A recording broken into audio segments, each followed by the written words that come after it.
Welcome to When Animals Attack. I'm Nilo. And I'm Jen. And today we're here to talk to you about the cat of many names. Cougars, pumas, mountain lions, catamounts, Florida panthers, whatever you want to call them. Nilo, have you ever seen one? I've never seen one. Yeah, neither have I. But,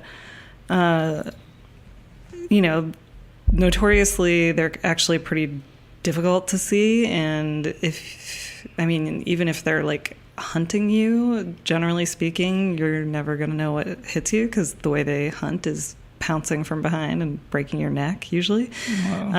Surprise attack. So if you do see one, it's probably not hunting you in most cases, although the story I'm about to tell is going to say the opposite. But in general, if you see one, it's not hunting you. It's either you've surprised it or it's an animal that's encountered people before, or maybe in a national park or something, and it's not super afraid of humans.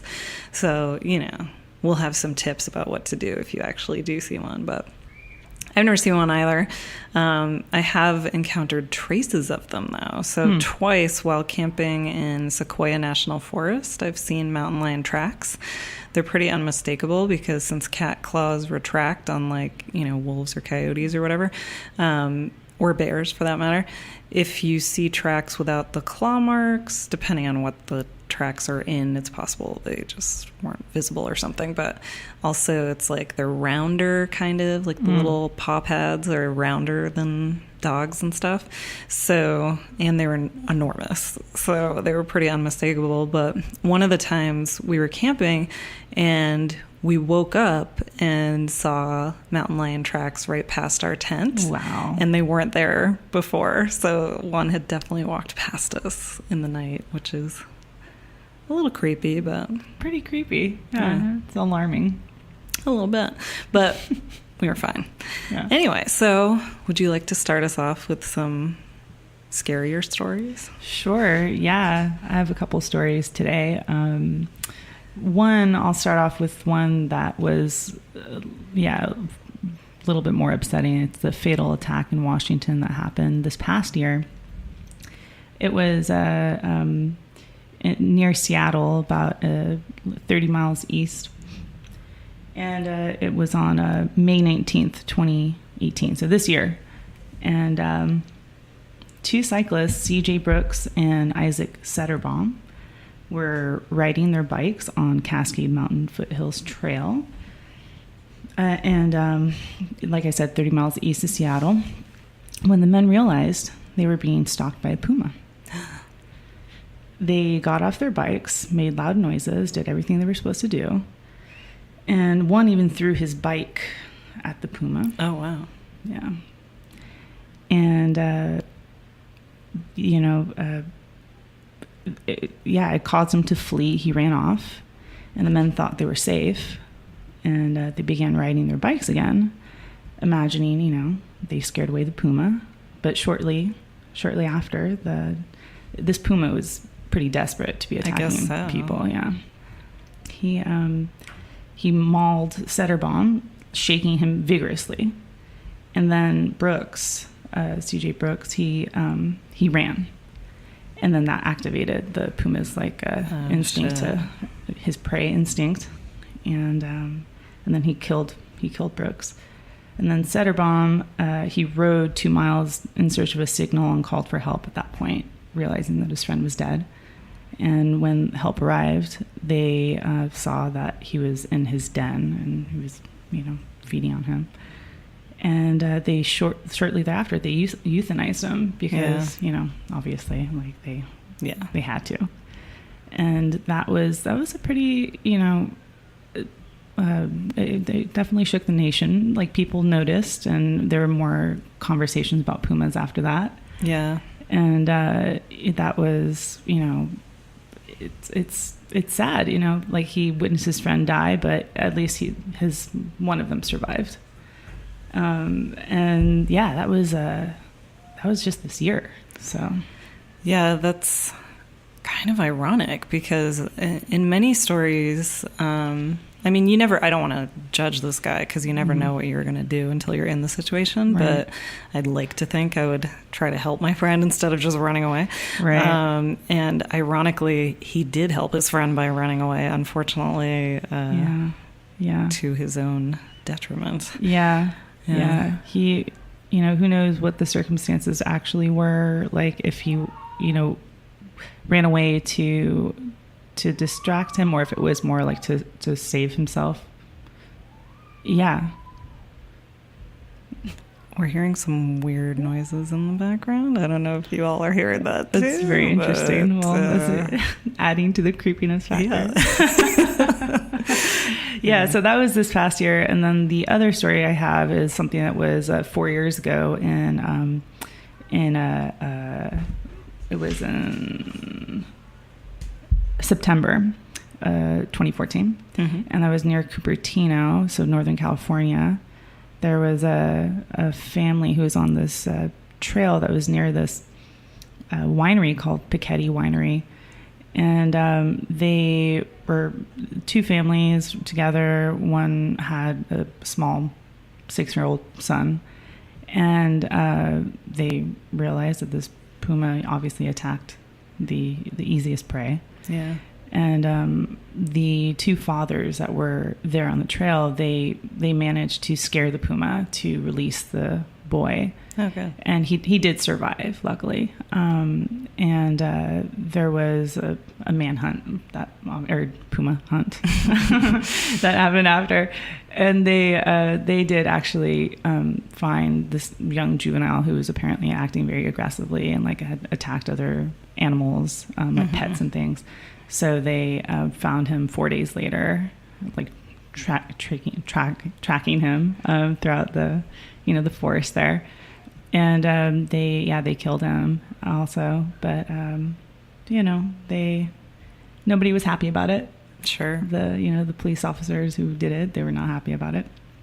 But so he survived, and that was something that happened here in California. There's been not that many attacks by pumas it's very unusual. They're widely considered to be kind of the most elusive, the shyest of the big cats. Mm-hmm. They avoid humans, most likely because we've kind of hunted them nearly to the point of extinction, especially in places like Florida. And so they just have learned to be afraid of humans. But yeah, as we take away more and more of their habitat, they have no choice but to kind of come into contact with us. And if we're killing off the animals they eat, then sometimes... Surprisingly, yeah. I mean, considering how much we have taken from them, they really don't attack humans that often.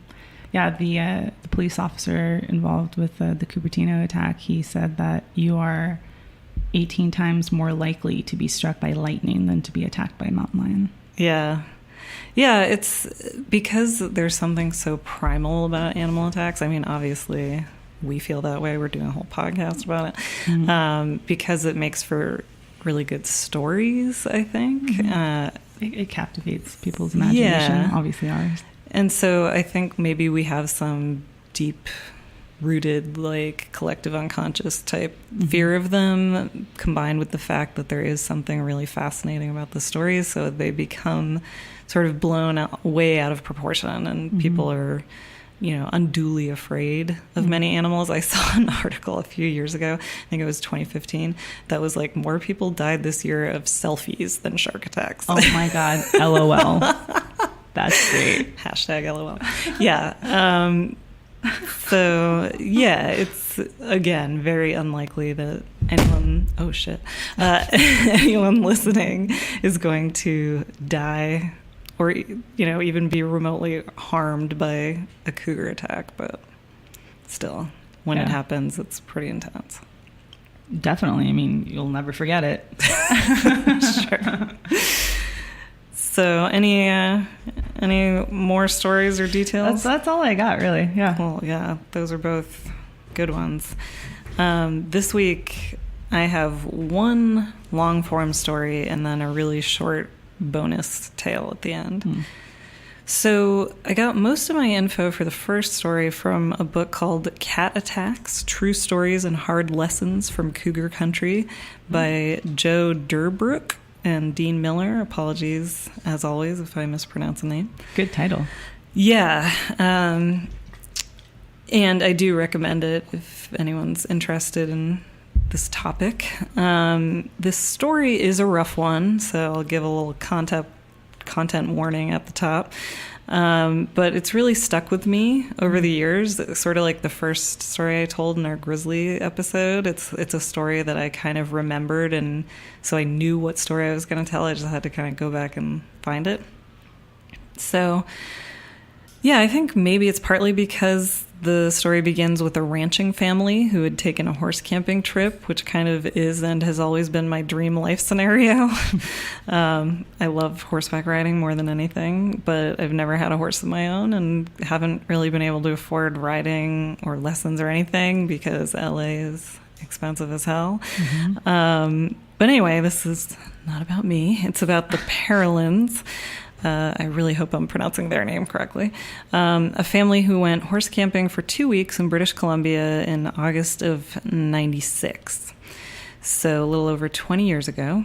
The dad, Les, would drive the food and gear with their youngest son, Stephen, who was only 6, in his Ford truck, while the mom, Cindy, took the 3 older children, Melissa, Billy, and David, on a 20-mile horseback ride into the camp.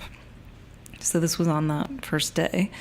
The plan was that they would meet up for lunch halfway, and they did.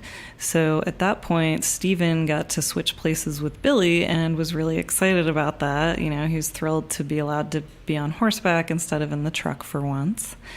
But his little legs didn't even reach the stirrups. You know, that was why they wanted him in the car initially, because it was, you know, thought to be kind of too grueling, too dangerous for him to do a whole 20-mile ride. But they were fine, and eventually Cindy told the kids that they were getting really close, that camp was just minutes away. Saddle sore and tired, they were relieved at the end of what had been a very long day. Actually, sidebar, when I graduated from the PhD program, I decided to buy myself a horseback riding trip. And so that was my present to myself. I went on a horse camping trip in Vancouver. So actually a very kind of similar scenario. I was not attacked by any cougars, but I can say that even, you know, a ride half that long, especially if you're not used to riding, although they probably were, your ass, I can't even explain the pain. Wow. Like it seems, I'm interested now. Yeah, I mean, it seems like it wouldn't be tiring if you're just sitting on a horse, especially if you're going at a walk the whole time. It's like the horse is doing all the work. But if people who know how to ride are going to know what I'm talking about, like you're using all of your leg muscles to ride properly. You want to remain alert in case something crazy happens, as it will in the story I'm about to tell. So, you know, and especially if you do any trotting or cantering or whatever, then, oh my God, you are so it's like indescribably tired at the end of the day. But anyway, so they're tired, they're sore, they're at the end of the ride, just about. And suddenly the horses started to behave increasingly nervously. And it would soon become clear why. So first, some movement caught Melissa's attention. She was at the back, or anyway, she was behind her mom and Stephen. And she noticed it was like a brownish blob at this point because she was too far away to really see what it was. She thought it was close to the ground, and so she thought it was a coyote. It didn't turn its head to watch her mom or Stephen as they passed by ahead of her, and it just kept staring straight at her, which kind of freaked her out. She thought that was weird, but she still couldn't, you know, see it clearly enough to know what it was. Then she saw the animal turned its head toward the first 2 riders, and as if the horses could feel the stare, they began to dance around a little bit. Melissa's horse then just stopped in its tracks, and the animal emerged from the bushes, its long tail revealing to Melissa what I'm sure you, dear listeners, already know. This was no coyote. It was a cougar, and it slinked over to little Stephen's horse and then rose up into the air, seeming to float for an instant next to the boy. It swatted at him almost like a house cat trying to knock a glass of water off a table, like it was just trying to knock him off the saddle. But it missed, landing just in front of the saddle on the horse's neck. It scrambled to hold on for a second before losing its grip and dropping to the ground, which is actually kind of a funny image if, it didn't turn out the way it did after that. So with a snarl, it tried again, making off with only a shoe and a sock. This time it kind of grabbed his foot. Cindy said, "Hold on, Stephen, Mom's coming, hold on." But his horse had spooked, causing him to topple off, landing almost directly on top of the cat. He hit the ground near its paws, rolled once, and stood up. The cougar was on him in an instant. First, it kind of stood up on its back paws and swiped his scalp with both front paws. Suddenly, there was a lot of blood pouring from his head. The cougar knocked him face down into the dirt, grabbed his head, and bit into it. Cindy, an avid hunter and a knowledgeable outdoorswoman, knew she had to do something, and fast. She jumped off the horse, broke a branch from a log, and with a scream, ran toward the animal that was attacking her son. She poked the lion hard in the shoulder with the stick, but it didn't react. She tried again, and the stick snapped in half, and still the cougar didn't even flinch. So she used the only other thing she had to save her son, herself. She lunged at the cougar and tackled it, rolling it off of Stephen, shoving her forearm into its mouth and pinning its back to the ground. Stephen got up and stumbled over to Melissa, collapsing in her arms. Melissa was only about 11 years old, by the way. 13-year-old David entered the fray and asked if he should hit the cougar on the head with a rock he'd picked up. No, Cindy told him. It'll just make him mad. Raised to mind his parents, David obeyed, replacing the rock. "Take Stephen and go get your dad," she told them. Oh my God, children screaming in the background is really hopefully adding something to the story. Anyway, so the horses are gone. The horses had all bolted. They didn't know exactly where the camp was, but none of them had any sort of weapon, and Stephen needed medical attention, so they just did what their mom told them to do.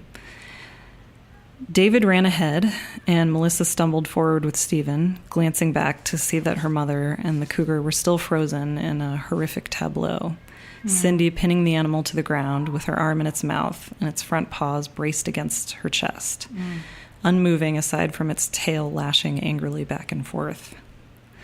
This scared her, obviously, but it looked like everything was under control, at least for the moment. So the kids went in search of camp, and in it their father, who had a gun.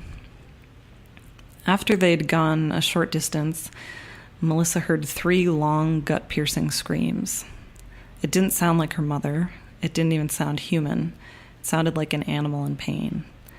Melissa froze, caught between what her mother had told her to do, get help for her little brother, and the desire to run back and help her mom. Stephen's voice broke through the tension, asking if he could have her hat. "So you don't have to see my head," he said. He also instinctually felt that he was, something that he was probably just too small to articulate, that the warmth was draining from his head and maybe his young life with it. He hoped a hat would stop it. So she gave him her hat, kind of covered the huge wound on his scalp with it. They couldn't hear any sounds coming from their mother's direction now, which was even worse than the screams. But Melissa focused her attention on her brother. When she put the hat on his head, he said he was tired and asked to sit down. She knew she needed to get him to safety, and she had the thought that she shouldn't let him go to sleep. The sleepy voice no longer even sounded like her brother, and it scared her. But she stopped for a moment to let him eat some raisins, hoping it would help give him a little strength back. She knew it wasn't safe to stay there, though, so she yelled for David, asking for his help. David jogged back, told them he had found their mom's car but couldn't find the camp, which was supposed to be just off the road from the car. He tried yelling for his father, honking the car's horn, all to no avail. The car was unlocked, but the keys weren't in it, so even, if he could try to drive it, he couldn't. So together, they picked Stephen up, brought him to the car. They pulled a large cooler out of the car and let Stephen crawl up inside of it so he could, I guess, have some protection and be safe. They put that back in the car and went to search for help together. They ran in every direction, yelling for their father, but found nothing. And that's when Karen Sewell and her husband Jim Mannion, sitting out on the porch of their cabin, heard the kids' screams. They couldn't make out what the kids were saying, but the tone of voice and just the sheer oddness of children yelling way out there on a Monday evening unnerved them. A moment later, David ran into their yard. They didn't know the Parolins well, but they recognized him. Both Jim's grandparents and Les's had moved to the area a century ago, and he immediately knew that something was very wrong. The boy's story would have been literally unbelievable had he not delivered it so clearly and matter-of-factly. But as it was, Jim sprang into action. He grabbed some towels, some flour to slow the bleeding on Stephen's head, water to clean wounds, a hunting knife, a 12-gauge shotgun, and some shells. He threw it all into his truck and took Karen and David with them. Also brought his cow dog, Kala, and his brother-in-law's new bird dog, Trem, which the couple had been dog-sitting. When David had decided to try running in that one last direction for help, Melissa had gone back to the car to look after Stephen. She was now certain he was dying. When he spoke at all, it was only to tell her softly that he was tired. David's run toward the cabins was the last thing they could think to try. If that didn't work, they didn't know what they'd do. They were all exhausted, Stephen seemingly hanging on by a thread, and they were just out of options. Fortunately, David had stumbled upon some very capable saviors. The white truck pulled up, and two adults that Melissa vaguely recognized jumped out. The woman went straight to Stephen to attend to his wounds. She told him the bleeding had mostly stopped, that the wounds actually looked worse than they were, and that he would be fine. So she told Melissa to wait with him in the car while they went looking for her mother.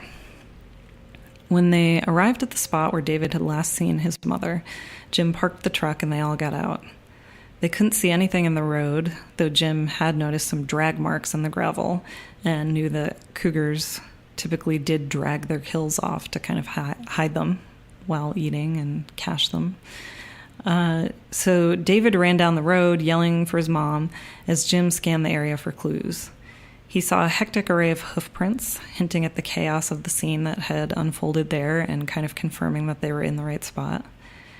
As he stared down at those, he heard a woman's voice calmly and clearly emerge from the bushes, saying, "Over here." Jim realized in that moment that he hadn't expected Cindy to be alive. But the calmness of her voice unnerved him, and he called David and Karen back to the truck.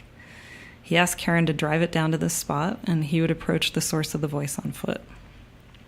There was no blood in the road, no sign of a struggle at all, really, aside from what might have been those drag marks that he'd noticed.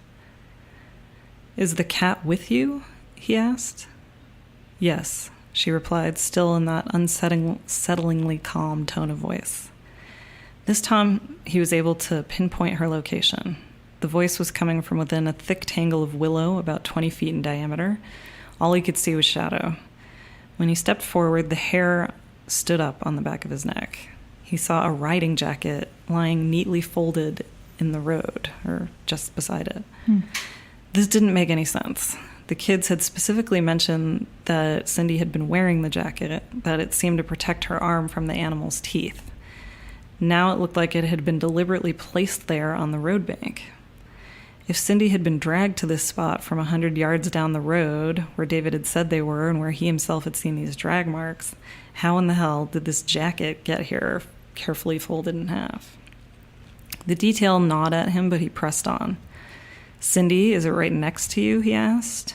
"Yes," she said again. So he yelled to Karen, asking her to put Trem in the truck. The dog wasn't his, and besides, it was young and it wasn't fully trained, so he didn't, want anything to happen to it. When he heard the door slam shut, he started approaching Cindy again. He searched for the right thing to say that could possibly reassure her in this moment. So he said, "Cindy, we have your kids. They're all okay. After a moment, the voice came again, this time quieter, though still strangely calm. I'm dying, she said. Jim slowly moved forward, and this time he could see her. 10 feet away, her legs were facing toward him, and they appeared unscathed. Her clothes seemed fully intact. He couldn't see any blood.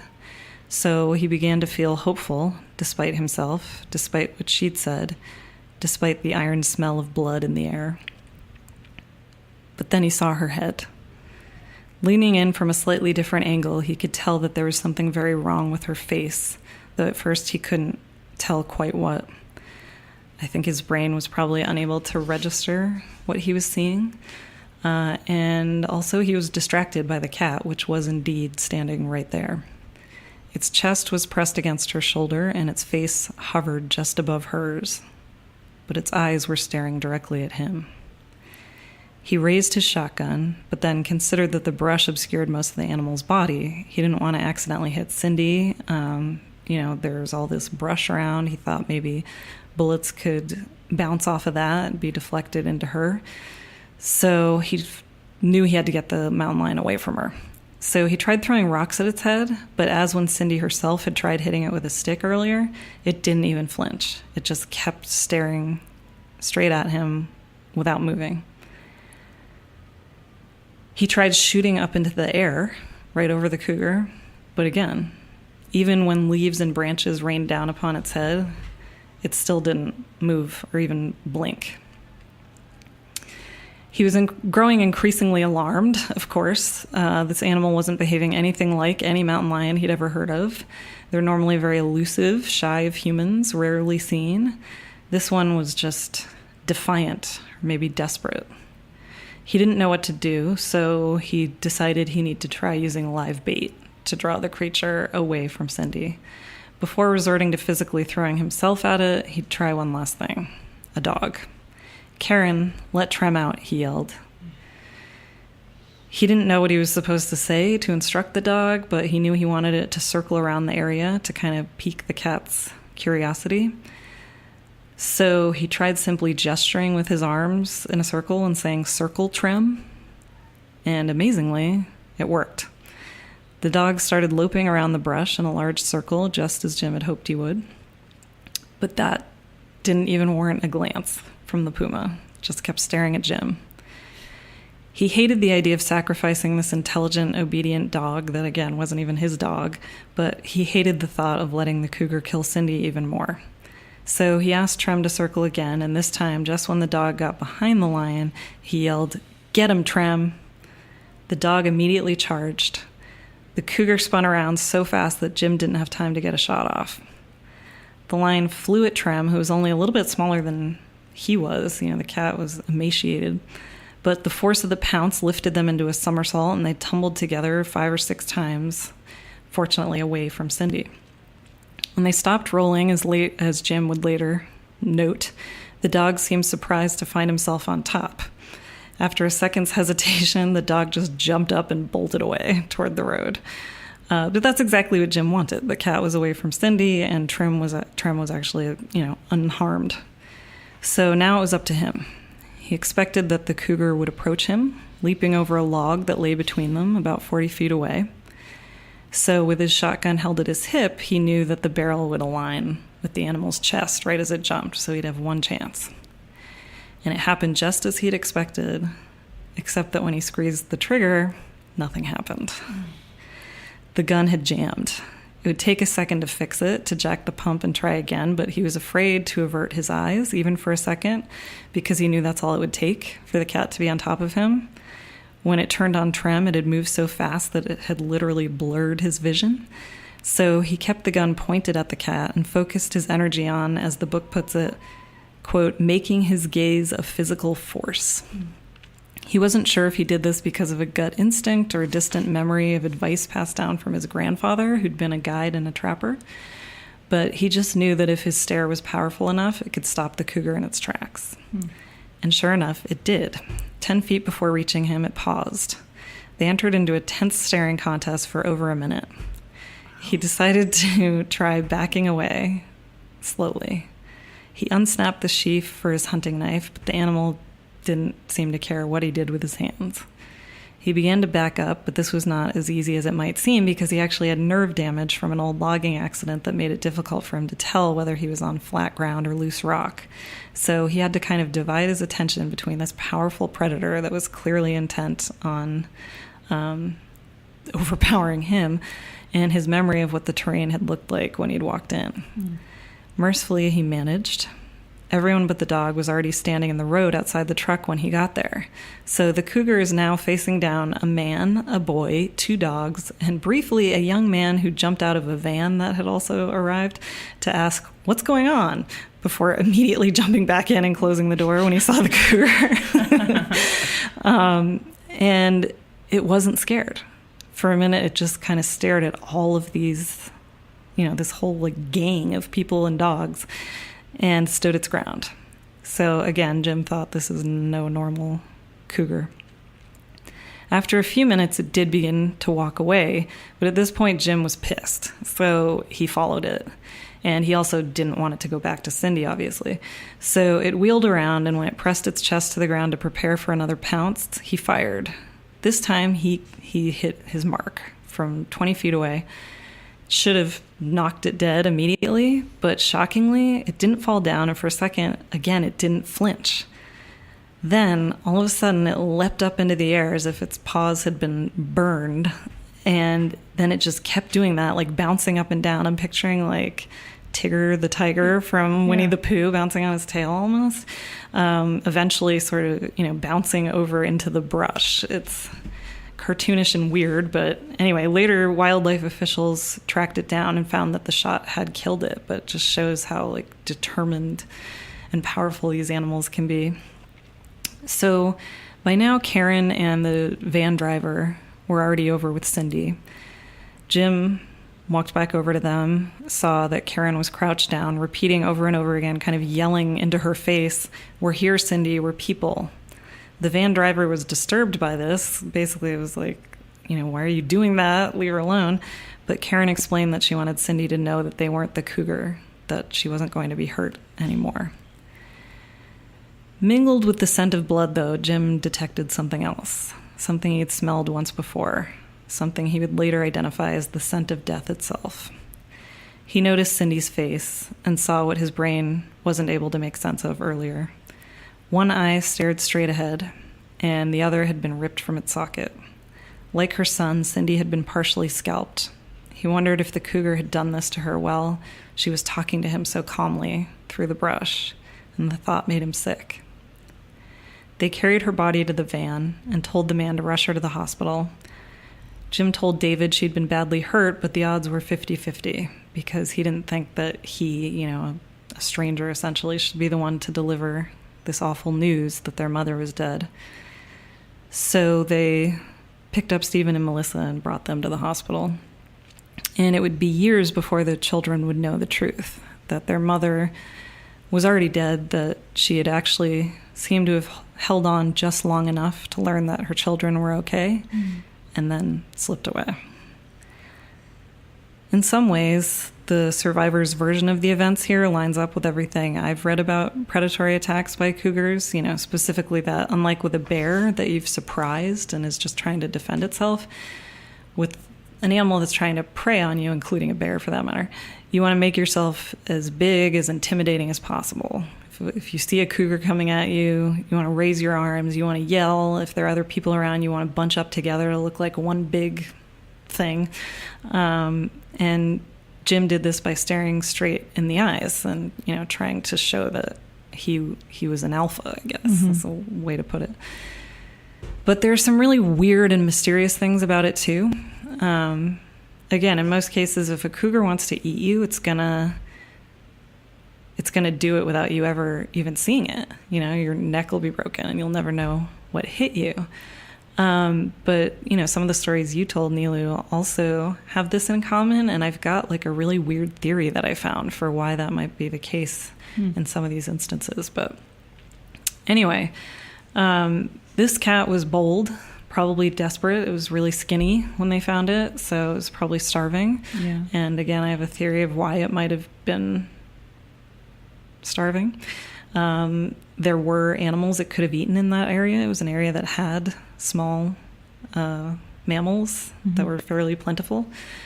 But also there are just a lot of unanswered questions about what happened in the time that Cindy was alone with the puma. And I think that's why it sticks with me, just trying to imagine what she went through for over an hour, wrestling with this animal that was literally eating her face and holding on just long enough to know that she had saved her children. It's terrifying. The cat was only about 65 pounds, and adults have often fought off larger cougars than that. You should definitely fight if one attacks you. When the kids walked away, Cindy was on top, and she was wearing that thick jacket, which should have provided some protection for her arms and torso. But, most of her body remained unscathed. Her jacket was found neatly folded in the road, and there's no way to know for sure how any of that happened. But in a later book, Stalked by a Mountain Lion, which was written just by Joe Deurbrouck,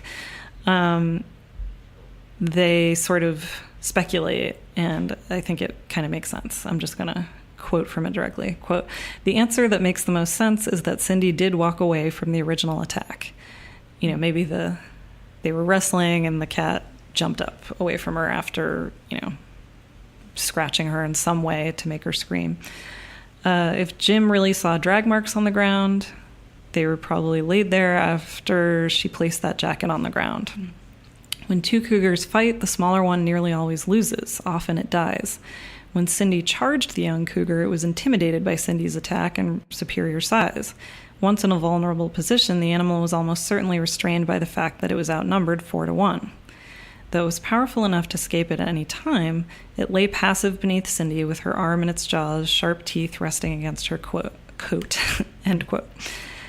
So then Deurbrouck speculates that at some point after the children had gone off to find their father, the lion bit down, provoking the screams that Melissa heard.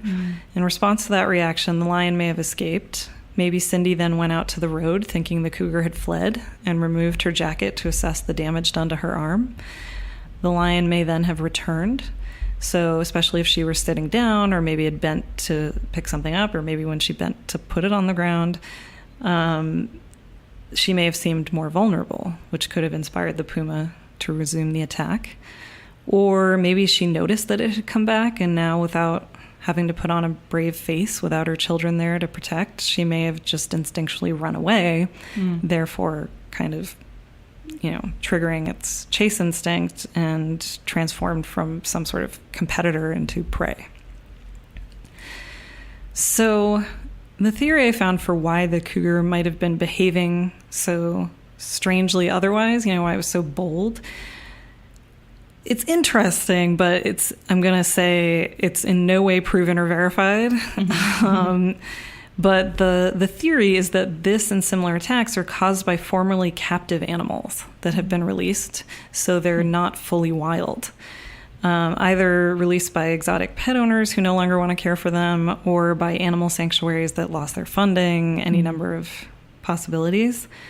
Honestly, the theory is a little bit too similar to the alligator that ate New York idea, the urban legend, for me to take it totally seriously, but it is sort of interesting, from what I know, from what I've read about normal cougar behavior, the ways that this and some of your stories kind of diverge from that makes it seem possible. So Merritt Clifton, there's a theory published by him on bigcatrescue.org, says that cats like this one are behaving very much out of character for truly wild pumas.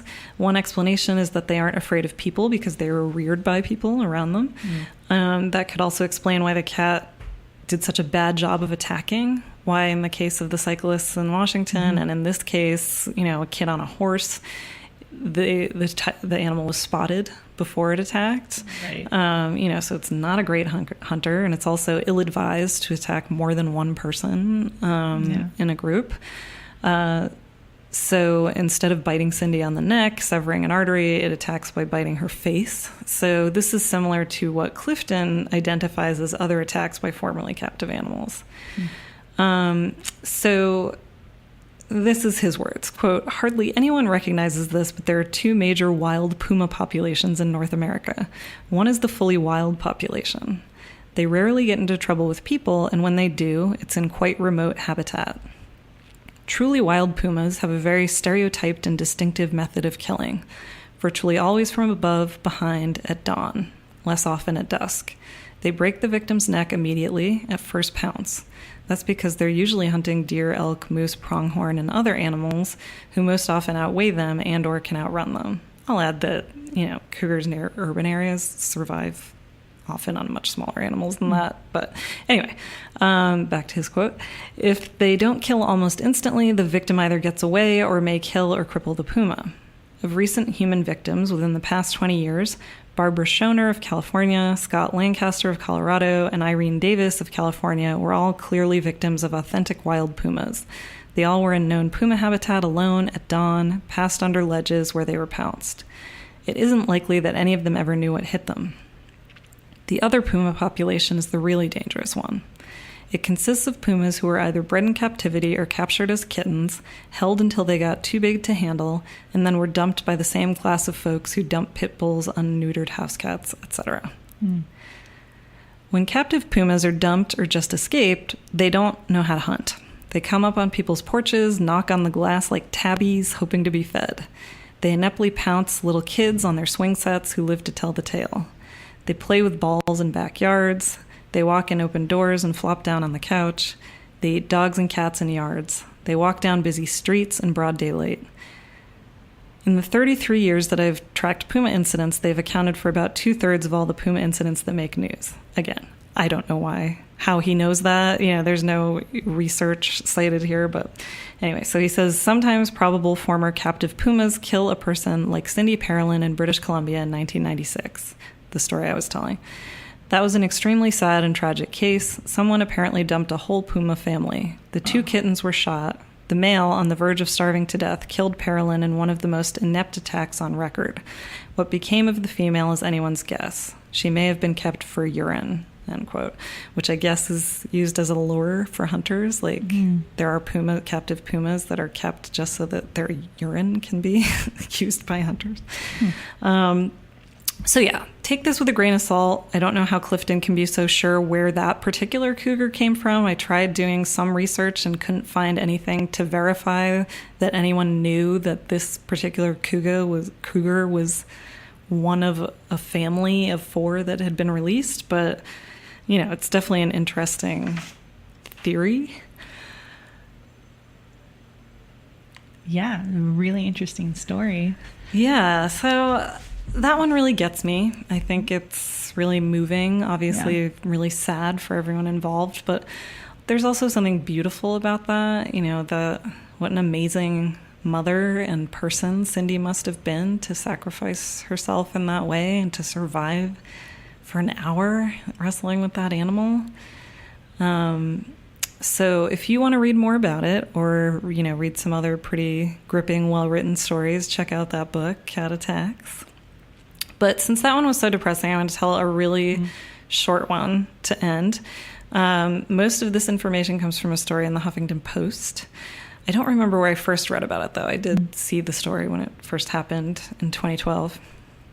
All right. So, on a crisp afternoon in March of 2012, 69-year-old Robert Biggs was hiking in Northern California. He'd just passed a family of black bears. As he stopped to appreciate the antics of the fuzzy cubs, he had no idea that he was being stalked by a mountain lion. As he turned to continue the hike, the cat pounced. Fortunately, he was wearing a backpack, and that took the brunt of the damage from its claws. It did, however, instantly knock Robert to the ground and didn't detach from his back. Robert happened to have a rock pick with him, so he reached back to hit the lion in the head. It screamed but didn't let go. When he raised his pick to try to hit it again, all of a sudden a brown blur rushed past his peripheral vision and knocked the cougar off his back. He heard some intense screeching and growling noises and turned to see that it was the mama bear fighting off the cougar. The bear, which was much larger, won the battle, and the cougar ran off in defeat. The bear then dropped back on all fours, briefly made eye contact with Robert, I like to think it was a nod, kind of like, you're welcome. Wow. And walked off to return to her cubs. Robert told the HuffPo, quote, "I'm 100% sure it did want to save my life. We made eye contact. I'd seen the bears before, and I know she knew who I was," end quote. Now, as much as I would like to believe that, I'm personally 95% sure the bear just wanted to neutralize a potential threat to her cubs. Yeah. But, like Fox Mulder, I want to believe. So I'll choose to accept Robert's interpretation, because I just love that story and that bear so damn much. That's great. That's a great story. Wow, that's so beautiful. Yeah. I would love to be saved by a bear. Right? That's such an amazing story. How did I not know about that before? I'm honestly super jealous. He had like this special, I like to imagine that he had like a special sort of like relationship to this family of bears. And it is possible, if anyone's ever seen Grizzly Man, which I can't believe I didn't recommend in our Grizzly episode.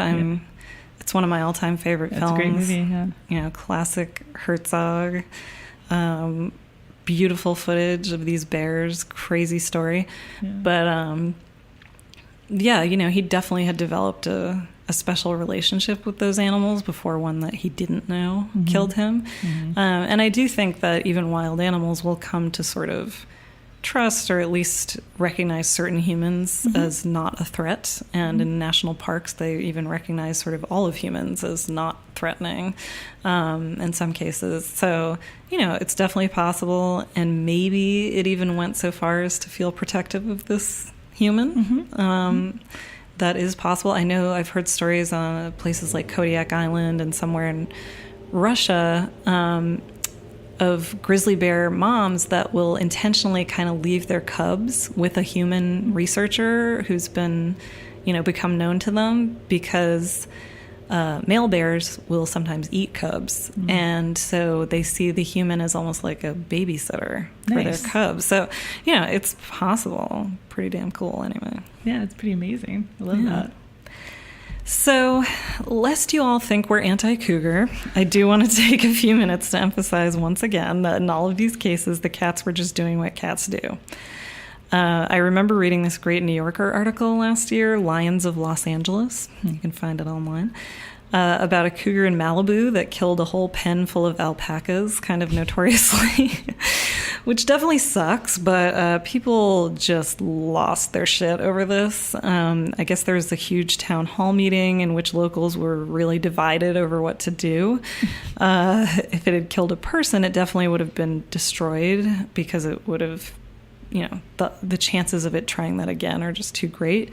But since it had only killed livestock, it was debatable whether it should be destroyed as a nuisance, because sort of, wildlife officials' attitudes over this have changed over time, and they vary from place to place, etc. So on one side of the debate were people wringing their hands saying it was, quote, a serial killer because it just killed all of those llamas for no reason, or alpacas, without eating them. So people were saying it was like a sociopathic cougar. Meanwhile, wildlife experts were just like, no. Have you ever had a house cat? It's their instinct to chase. And in the wild, they don't often find a whole bunch of prey that can't go anywhere. Yeah. So once it got inside that pen, it was just instinct taking over, like here's a moving prey animal and there's another and another. So, just did what cats do, hunt. So, they evolved to take the opportunity to fell their prey when it presents itself. So here was just a normally unheard of opportunity that it took. People like that, who sort of see predators being predators as an aberration, I think are kind of committing both major fallacies of human-animal interaction, expecting them to be cuddly house pets, and at the same time kind of ascribing human logic or morality, like our idea of evil, to the animal when they're just behaving in a way that doesn't fit with their conception of them as cuddly or not dangerous. Other people just see large predators as pests that all need to be eradicated, and they willfully ignore all kinds of things, like those animals' importance to the ecosystem, like the fact that humans are the real pests and so much worse from the perspective of literally every other species out there. So I looked up some articles just to remember what actually happened in this case. And this is what the Washington Post said right after the incident in late November 2016. In the year since the 4-year-old cat's discovery, he has become a prolific predator of the wrong sorts of prey. P45 has killed several llamas at a Malibu winery. He is alleged to have slaughtered a miniature horse in October. And last weekend, P45 may have carried out his bloodiest attack ever. He is the key suspect in a 2-night killing spree of 11 alpacas and 1 goat in the Malibu Hills. State wildlife officials have now granted a permit allowing one of the aggrieved ranchers to hire a hunter to kill the big cat, a practice that usually involves luring the target with a deer carcass. The rancher, Victoria Von Perling, was given 10 days to take down P45 anywhere within 10 miles of the crime scene. It's so anthropomorphizing. Yeah.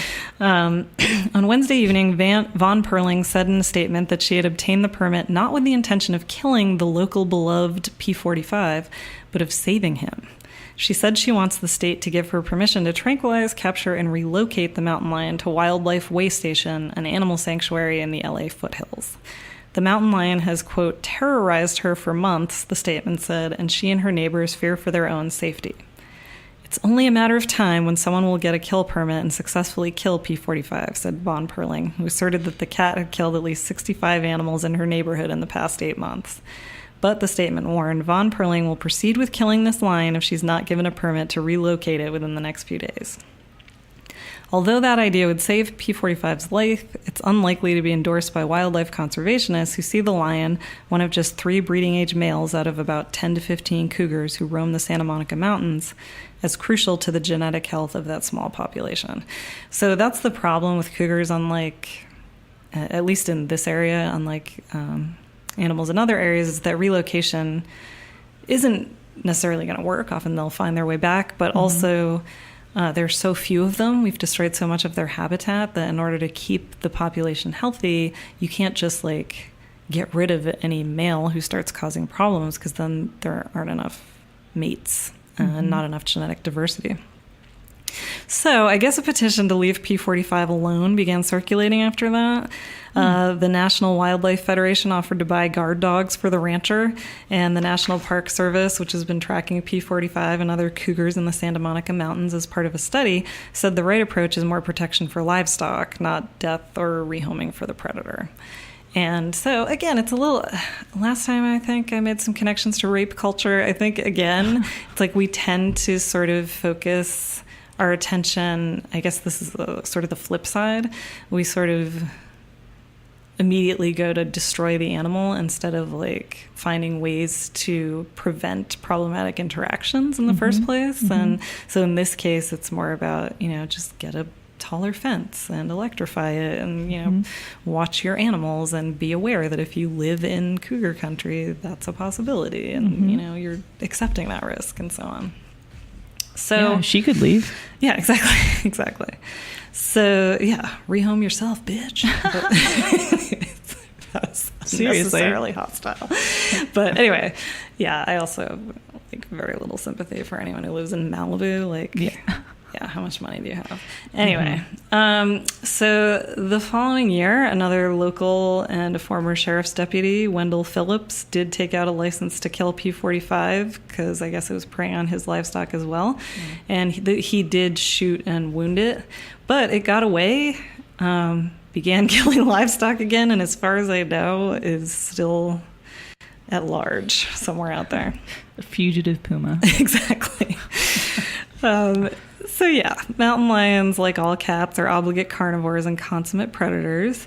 Cougars are widely considered to be the least aggressive, as I said, and normally they just don't hunt humans and actively avoid us.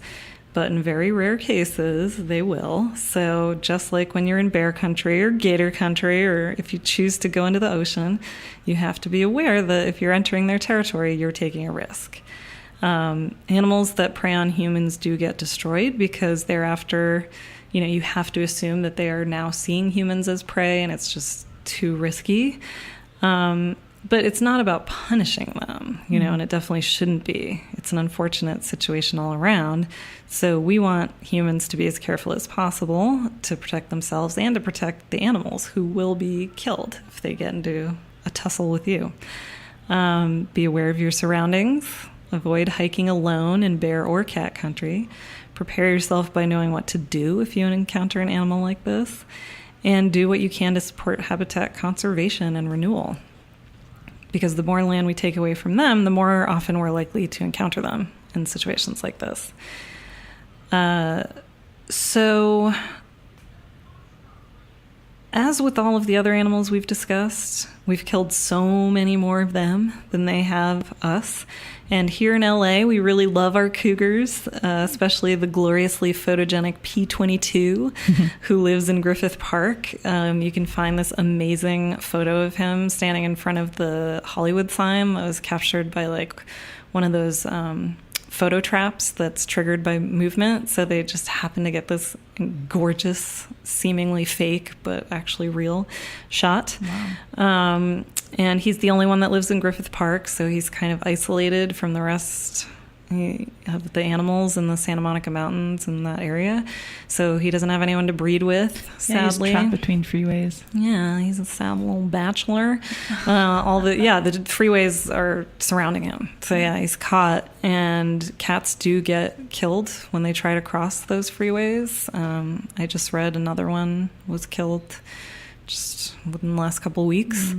It's really sad. So we strongly support, or at least I do, the wildlife bridge that conservationists in the LA area are trying to build. Oh, so that's that cool. Yeah, so that they have a safe way to cross the freeways.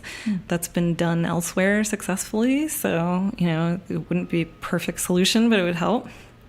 So you can check out SaveLACougars.org to learn more about how you can help. And also you can buy a really fun coloring book all about P22 that Nilo was playing with the other day. I love playing. While we were watching Day of the Animals, which is our movie recommendation of the week. It does include some cougar action, though it's not a Puma-specific film. Cougar action. Let's say that again. Cougar action. Can I just say how much I hate the word cougar to describe an older woman who likes younger men?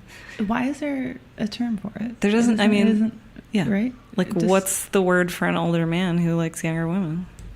There isn't one. Exactly. Because it's just considered normal, but women who like younger meat are, see, now I'm pathologizing it too, but women who just are into younger men, it's considered creepy or funny, but if men do the reverse, it's just completely normalized. But anyway, and obviously men who like men and women who like women of any age are completely left out of the equation, so whatever, fuck that noise. So Day of the Animals and cougar action. What did you think of that cougar action in the movie overall? The cougar was really beautiful. They used live animals in this movie, which is pretty cool, different from the other films that we've been viewing. So that was awesome. The cinematography was really nice. Yeah, it was gorgeous. It was very pretty. I liked where they were. It just made me want to go camping more. Yeah. But the movie itself, I was not totally into it. Yeah, it's kind of boring. Yeah, it's kind of boring. That's it. Honestly. I appreciate its genuine, yet once again, utterly incoherent environmentalist message. It's a little more... Incoherent is a good word, yeah. Totally. It's a little more consistent, but, it's like something... Because at least they don't sort of like tack it on. We saw the Meg this weekend. We'll say more about that another day, but... there's like this random one line thrown in there that's like vaguely environmentalist, and it's like, no. But this one has a consistent message, but I have no idea what the problem was. It was like something about damage done to the ozone layer. Yeah. UV rays. Animals are more aggressive. Makes them crazy. Makes them crazy. Erratically. Something about a virus. Oh, I think I missed that. It was at the end. It's like somehow the ozone, like the UV rays triggered a virus in the animals, especially those at higher elevations or something. I don't know. Yeah. It was total nonsense. But they were clearly trying to warn us about the dangers of destroying the environment, which I support. But yeah, the animals are very impressive. Far and away the best performers in the film. And, you know, there are all sorts of other animals, bears, birds, snakes. You didn't love wolves. Leslie Nielsen? Oh, God. Dude. The movie's really uneven, but a shirtless Leslie Nielsen raging out, then literally wrestling with a grizzly bear is surely one of the great moments in cinema history. Like, it was the whole thing was worth it for that. Yeah, I think that's probably why he signed on. He read the script and he's like, yes, I'm going to do that. Shirtless wrestle with a grizzly bear. So yeah, it's got that 70s magic. I enjoy it overall, but it's no alligator. No, that's for sure. The alligator is great. Yeah. So I also want to give a nod to the ridiculous film The Pumaman, or as I like to say, Pumaman, because it makes for one of my all-time favorite episodes of Mystery Science Theater 3000. Pumaman, there's only you in my life. Keep your cat pockets clean, my friend. Watch out for urinary tract infections. So long. They're going to... Okay, sorry, I should have cut that a second early. Yeah, that's weird. Yeah, can you explain that to me? I can try. I mean, they call it the Pumaman because it's like all one word instead of just Pumaman, so it looks like it should be Pumaman. It's fun to say. So it's like, how do I explain this film? It's like an ancient Aztec god has endowed one human with the power to be the Pumaman and protect the tribe. And like his son, you know, like, so the male lineage, of course, it's all the men, all the way down the line is always like the protector if there's a need for it, and it'll get like triggered somehow. So like this guy is the Pumaman, even though sadly, there are no pumas in the film of any sort. He does not wear a cat mask. This isn't like Black Panther, which is 1,000 times better. He just like wears a cape, kind of just looks like a off-brand Superman or something, and he flies really awkwardly and occasionally does a claw thing that looks like super like, where he's like, rare. But what is happening in this movie? But yeah, that's like the only Puma relevant thing. And so the Mystery Science Theater 3000 guys, if people aren't familiar with this show, look it up. I'm not even going to try to like explain that, but it was a whole phenomenon. They just kind of make fun of it. So yeah, they made up their little song about the Pumaman. There it was. Anyway, so I don't recommend watching it without the bots commenting on it the whole time. But you know, you've said pumas before too. Where did that come from? I just like how it sounds. I don't know. It sounds. It's just fun to say. I thought I came up with that, but apparently not. Well, maybe you Pumas. did separately. Yeah, like pumas. All right, so that does it for the pumas. That's it. So our topic this week was a listener request. So I do want to say this one goes out to Melissa A. Thanks, Melissa. Thank you. So if you, too, have a request, or better yet, if you or anyone you know has an animal attack story to share, we want to hear it. Email us at whenanimalsattackpod@gmail.com, or hit us up on Instagram at whenanimalsattackpodcast, or Twitter at animalattackpod. So until next time, stay safe out there. Bye, guys. And don't feed the pumas. Oh, right. And don't feed the pumas. Bye. Bye.